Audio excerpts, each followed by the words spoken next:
భారాలను పుట్టించే దురాత్మలు నిన్ను వదిలిపోతాయని పరిశుద్ధాత్మ దేవుడు సెలవిస్తున్నాడు. నమ్ముచున్న గట్టిగా అరిసి చెప్పండి. కొన్ని దురాత్మలు నీకు అనేకమైనటువంటి భారాలు పుట్టించే ప్రయత్నం చేస్తున్నాయి. ఆరోగ్య భారం, పని భారం, ఫైనాన్షియల్ భారం, కుటుంబ భారం, ఇలా చూసుకుని పోతే చాలా భారాలు ఈ దురాత్మల్ని కలిగించేసి ఉక్కిరిబిక్కిరి చేసే ప్రయత్నం చేస్తున్నాయి. చాలా కాలం నుంచి కన్నీరు కారుస్తూ ఈ భారం కలిగించే దురాత్మ నుంచి నాకు విడుదల కావాలని చెప్పేసి కన్నీరు కారుస్తూ ప్రార్థన చేస్తున్నావు. అయితే పరిశుద్ధాత్మ దేవుడు ఈరోజు నీకు తెలియజేసే ప్రవచన వాక్యం ఏంటంటే, ఏ దురాత్మ అయితే నీకు భారం కలిగిస్తున్నాయో, ఇక భారం కలిగించే పుట్టించే దురాత్మ అన్ని కూడా యేసుక్రీస్తు నామములో నిన్ను వదిలిపోతాయని పరిశుద్ధాత్మ దేవుడు సెలవిస్తున్నాడు. ఇక నమ్ముచు వాళ్ళు గట్టిగా అరిసి ఇవ్వని చెప్పండి. ఈరోజు ప్రవచన వాక్యం గురించి ప్రార్థన చేసినప్పుడు పరిశుద్ధాత్మ దేవుడు ఈ యెషయా గ్రంథం 61వ అధ్యాయం 3వ వచనం చూపించారండి. వాక్యం తెలియజేస్తుంది, సీయోనులో దుఃఖించే వారికి ఉల్లాస వస్త్రములు ధరింపచేయుదును, బూడిదకు ప్రతిగా పూదండను, దుఃఖమును ప్రతిగా ఆనంద తైలమును, భారభరితమైన ఆత్మకు ప్రతిగా స్తుతి పత్రమును వారికి ఇచ్చినకు ఆయన నన్ను పంపి ఉన్నాడు. ఈ వచన భాగం ఏంటంటే యేసుక్రీస్తు వారికి వర్తింపచేస్తుంది. నన్ను అభిషేకించి ఉన్నాడు. అభిషేకం ఏం చేస్తుందంటే కార్యాలు చేస్తుందండి.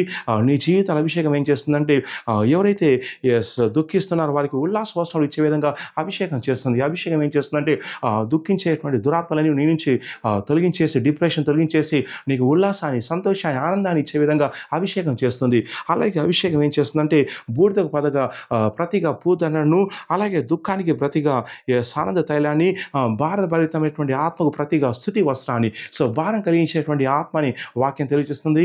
ఈ దురాత్మ నీ జీవితంలో పనిచేసిన ఏమవుతుందంటే ఈజీగా కష్టపడ్డగా పని చేసినా కానీ ఈజీగా అలసిపోయినట్టు ఉంటుంది, కష్టపడినట్టు ఉంటుంది, సోల్చుకున్నట్టు ఉంటుంది, ఒంటి నుండి నొప్పులు ఉంటాయి, చూస్తే రిపోర్ట్స్ నార్మల్గా ఉంటాయి, కానీ ఏ ఆరోగ్య సమస్య ఉండదు. కానీ ఒళ్ళంతా బరువు ఉన్నట్టు, జీవితం బరువు ఉన్నట్టు, సంతోషం సమాధానం లేనట్టు ఈ దురాత్మలు చేస్తాయి. ఇవన్నీ కూడా దుష్టాత్మలండి.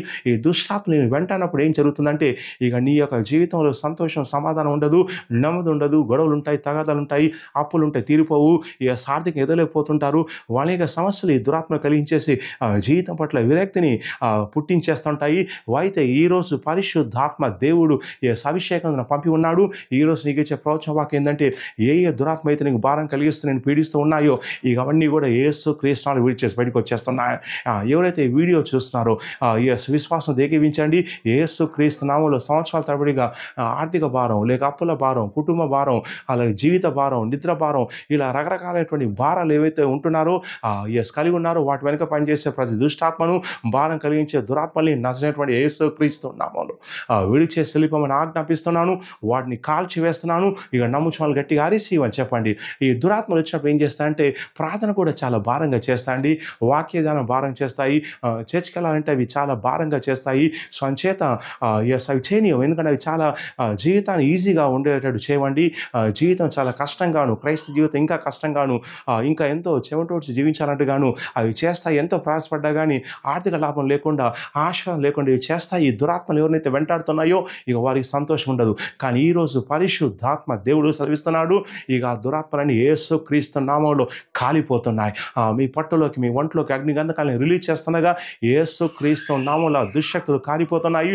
ఇక ఏమైతే డిప్రెషన్ ఉందో, ఏమైతే టెన్షన్, చింత, చికాకు, ఆందోళన ఏమైతే ఉన్నాయో ఇవన్నీ కలిగించే దురాత్మలన్నీ కూడా యేసుక్రీస్తు నామములో విడిచేసి వెళ్ళిపోతున్నాయి. నమ్ముచున్న గట్టిగా ఆరేసి అని చెప్పండి. ఈ ప్రవచనం మాకు ఎత్తిపెట్టుకుని ప్రార్థించండి. పరిశుద్ధాత్మ దేవుడు సెలవిస్తున్న మాట ఏంటంటే, భారభరితమైన ఆత్మకు ప్రతిగా స్తుతి వస్త్రం కలిగి స్తుతింప చేసే ఆత్మని ఇస్తాడు. ఈ యొక్క పరిశుద్ధాత్మ యొక్క శక్తి నీలో పనిచేసినప్పుడు ఇక నువ్వు స్తుతిస్తావు, ఆరాధిస్తావు, గణపరుస్తావు, సనుకో, గొనుకోవు, నాకెందుకు ఇలా ఉందని చెప్పేసి ప్రశ్నలు వేయవు. ఏ స్థితిలో ఉన్నా కానీ ప్రభుని స్తుతించి గణపరిచి ఆయన కోసం జీవిస్తావు, ఆయన సువార్త చెప్తావు, ఆత్మలు సంపాదిస్తావు, సంఘానికి వస్తావు, ఎన్నో కార్యాలు చేస్తావు. ఎందుకంటే ఈ స్తుతి అభిషేకం నీ జీవితంలో పనిచేస్తుంది. కాబట్టి ఈరోజు నేను ప్రవచిస్తున్నాను. ఇక ఎవరైతే ఈ వాక్యం వింటున్నా, ఈ ప్రవచనం పొందుకుంటున్నారో ఇక నీ జీవితంలో మార్పులు వస్తాయని ప్రవచిస్తున్నాను. చెప్పండి అరిసివని. ఇక నీ ఒంట్లో ఉన్నటువంటి ఆ దురాత్మ యేసుక్రీస్తు నా స్వరం వింటుండగా విడిచేసి వెళ్ళిపోవాలని ఆజ్ఞాపిస్తున్నాను. అది వెళ్ళిపోతుంది. నీ ఒంట్లో మార్పు వస్తుందని ప్రవచిస్తున్నాను. చెప్పండి అరిసివని. త్వరలో నీ సెకండ్ వాళ్ళని బేదల వరకు వచ్చి నువ్వు సాక్ష్యం పంచుకుంటావని నేను ప్రవచిస్తున్నాను. చెప్పండి గట్టిగా అరిసివని. ఈ యొక్క ప్రవచన వాక్యం వీడియోను లైక్ చేయండి, షేర్ చేయండి, మీ వాట్సాప్ గ్రూప్లో, ఫేస్బుక్ గ్రూప్లో షేర్ చేయండి, వైరల్ చేయండి. మా యూట్యూబ్ ఛానల్ సబ్స్క్రైబ్ చేయండి. అలాగే ప్రతిరోజు సాయంత్రం 7 గంటలకు యూట్యూబ్లో, ఫేస్బుక్లో లైవ్ వస్తుంది, పాల్గొనండి. అలాగే సికింద్రాబాద్ బేతల్ టవర్ చర్చ్లో ప్రతి ఆదివారం ఉదయం 9 గంటలకు మొదటి ఆరాధన, ప్రతి ఆదివారం సాయంత్రం 5 గంటలకు రెండవ ఆరాధన ఉంటుందండి. ఈ 2 ఆరాధన ఆరాధనలో పరిశుద్ధాత్మ దేవుడు కార్యాలు చేస్తున్నాడు, దయ్యాలు బయటకు వస్తున్నాడు. సో కాబట్టి కుటుంబాలకు రండి, పాల్గొనండి. అలాగే ప్రతి శనివారం నాడు లోతైన ప్రవచన కోసం, డెలివరెన్స్ కోసం పోస్ట్ అపాయింట్మెంట్ ఇస్తున్నాను. అలాగే ప్రతి శుక్రవారం నాడు కూడా డెలివరెన్స్ కోసం నేను ఫోన్ అపాయింట్మెంట్, జూమ్ అపాయింట్మెంట్ ఇస్తున్నాను. ఈ వివరాల కోసం కింద ఉన్నటువంటి ఆఫీస్ నెంబర్ కాల్ చేసి కనుక్కోండి.